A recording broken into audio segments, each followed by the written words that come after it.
अरे मरद हमार खखुआइल बारे काजल जी कि घरवा में घुसल रहे कर न शरम आ छोड़ता न करेला सारा कर और का नहीं हरस मिलल हो पलाई का पलंग करे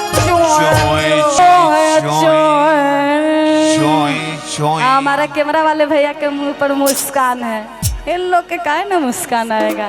बाकी रानी जी कि साल भप्पा बाहर से आइल बाबे मरद हमारे खखुआइल बाबे साल भप्पा बाहर से आइल बाबे हमारा मरद खखुआइल बाबे साल भप्पा बाहर से आइल बाबे मरद हमारे खखुआइल बाबे घरवा में घुसल कर न सरा छोड़ता न कह चलाई करो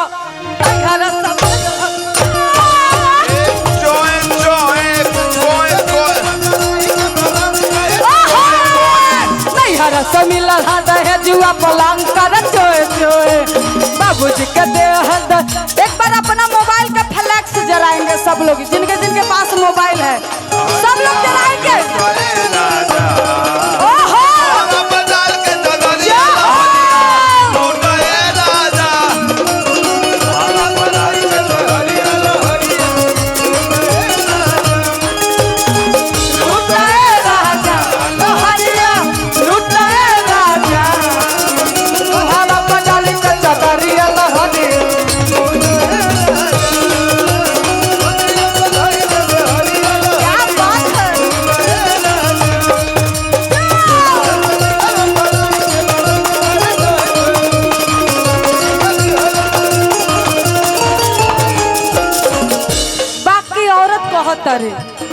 अपना सखी से काजल जी आगे आइए ना, बहुत लोग हमारे आगे भी इंतजार करते हैं। इन लोग मोबाइल खोल कर बैठे हैं आपके जूम करने के लिए। ए लाइट वाले भैया हमारा से कोनो दुश्मनी बा का ननू ना जरा दो। बाकी भाई के लाइट का फिर बा बाकी औरत कह तरीका पूछो का ऐसे करेले राजा जी हमके लागे के फेर नहीं मिली ठोके न देला हमरा के राजा के मारी में कीली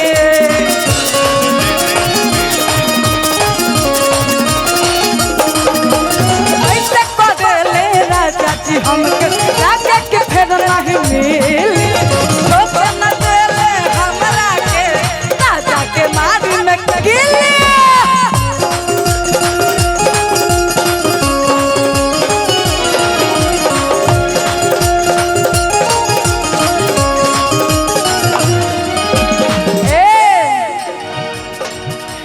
बतिया न बूझला हमरो मरद देहल दर्द पूरा अलंग अलंग प्यार से न प्यार कर कहल तंग बाबूजी के देह दहेजुआ पलंग कर बाबूजी के देह दहेजुआ पलंग कर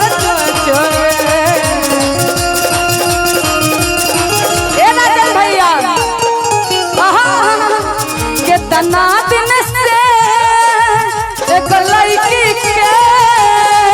कितना दिन से एगो लड़की के रही तेरा में हम लागो सोचले रही आई लव यू बोली सोचले रही आई लव यू बोली चल दोसर ले भागो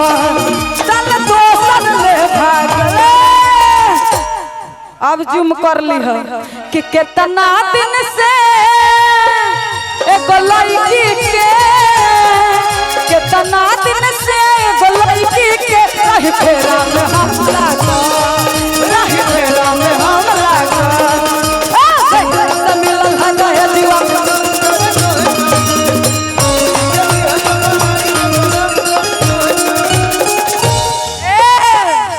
औरत आगे कह तरी तन्या जी तू आब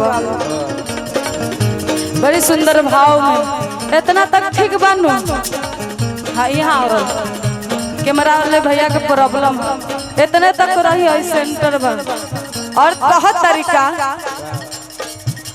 ए राजा जी सैया जी का करेजा जी औरत कहत तरीका कहत है अपना सखी से का कहत है छोटे बाबा कह सखी कह बहुत रहुआ कहिला कभी कभी कि औरत कहत तरीका पाजा में धके मोरो पलमुआ हमरा के खूब झका छोरे ले जैसे करलो जैसे भी माटी वैसे वो हमके बखोरे ले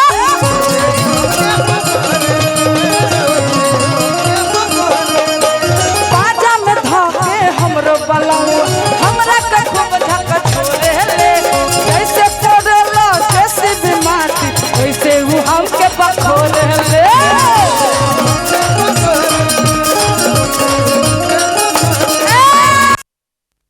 यह बात कहे हम ना ये लोग कहले बारे हम कहने ह नानू ना कह कि भैया कहले आओ तो काजल जी हाँ कि पाजा में धके हमरो बलमुआ आय हाय कि हमरा के खूब झका छोरे ले आ जैसे कोरलो जैसे भी माटी अरे का वैसे वो हमके बखोले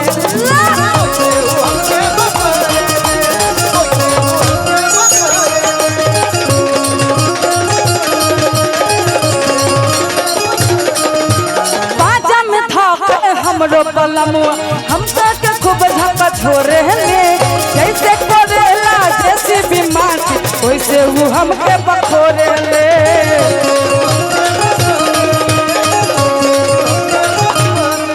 और बतिया न बुझला हमरो अमर कहिया से भइले अतिथि के संग करला हमरा के खूब तंग तंग कर चोय चोय बाबूजी के देह दहे जुआ पलंग कर चोय चोय नहीं हर मिलल हम लाई के पलंग कर चोय चोय नहीं हर मिलल हम लाई के पलंग कर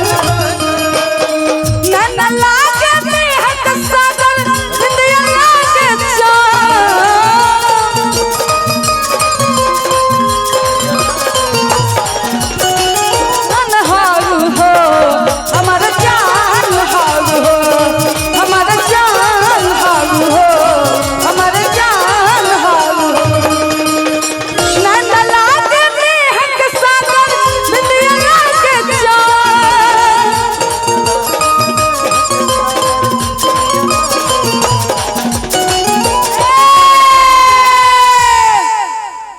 रानी जी आप बिंदी लगा कर क्यों नहीं आते हैं?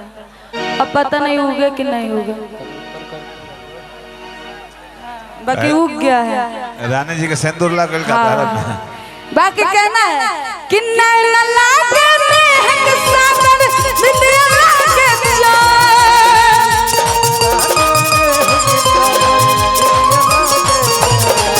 तू जान हारू हो हमारा जान हारू हो तू जान हारू हो हमारा जान हारू हो कदे होता है जीवा पर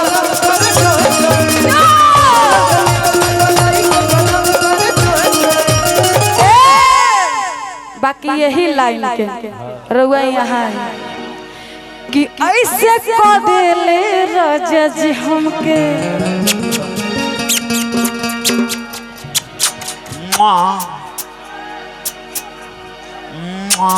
चुपुर चुपुर लागे कि फेर नहीं मिली। चुपुर चुपुर मैं शुरू में बोली हूँ हबीबी हबीबी और आदिति सुधरेगी चुटुर चुटुर कभी भी नहीं। 5 साल के बाद सुधर जाऊंगी।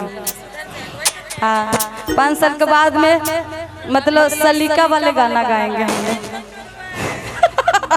अभी वेलकम टू एंजॉय, सिर्फ एंजॉय करना है। दुनिया में है क्या, एक कहावत सुने हैं, पॉकेट में पैसा है दोस्त पूछेगा तुम कैसा है। क्या पूछेगा? पॉकेट में पैसा है दोस्त कितनों भी करीबी हो वो पूछेगा तुम कैसा हो। कहते हैं गरीबी में जो रिश्ता टूट जाते हैं वो खास होते हैं। छोटे बाबा गौर से ध्यान दीजिएगा, गरीबी में जो रिश्ते टूट जाते हैं वो खास होते हैं और धोखा वही देते हैं जिन पे ज्यादा विश्वास होते हैं। तो उस टाइम में लोग नहीं देखते हैं कि हमारा ये दोस्ती कितना खास था, बाकी लोग तोड़ देते हैं। हाँ बाकी कहना है काजल जी, रानी जी किधर गए? अच्छा इधर है कि ऐसे करेले राजा जी हमके कि लागे कि फिर नहीं मिली। हाला करो यार कि ठोके न देला हमरा के राजा के मारी में कीली। ए राजन भैया कि ऐसे करेले राजा जी हमके लागे कि फिर नहीं मिली। ठोके न देला हमरा के राजा के मारी में कीली।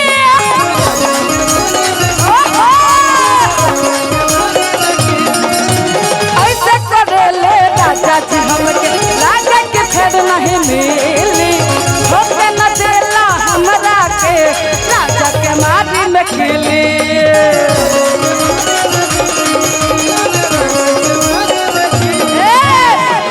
न बूझला हमरो अमर जहिया से धैलिया दीदी के संग सुन ले उनकर बात छन छन कर चोय चोय। नैहर से मिलल ह पलाई के पलंग कर चोय चोय। बाबूजी के दे रहे जीवा पलंग कर चोय चोय। बाबूजी के दे रहे जीवा पलंग कर चोय चोय। रहे जीवा पलंग कर चोय चोय। नैहर से मिलल ह पलाई के पलंग कर कि नैहर से मिलल है। अरे पलाई के पलंग कर